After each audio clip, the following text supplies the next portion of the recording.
দীপাকে কে ডাকবো না দীপাকে কাকে এই দীপালি ও বৌদি আমাদের দিদিরা কোন হ্যাপি আমি ওই জন্য গল্প করা হবে একটা কেস ওই জন্য আমি ওইটা আমরা কেক কাটবো এখানে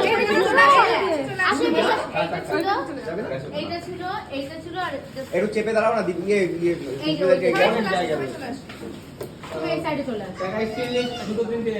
আচ্ছা বাবা তুই সামনে থেকে কেকের থেকে ক্যামেরা তুলে নিয়ে সুস্মিতা, হ্যাঁ। বাদবাকি আমরা ভিডিও করছি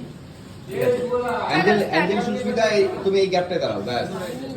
আমারটা দেখতে নেই কমপ্লিট হয়ে এই দিদিটা কার কাছে জ্যামুল আছে আমি না ওখানে ফোন রেখে না কাটছি তো এখন আমি কিন্তু হ্যাঁ, কেক কাটার পালা কেক কাটতে চলে এসেছি চলো স্টার্ট হ্যাপি বার্থডে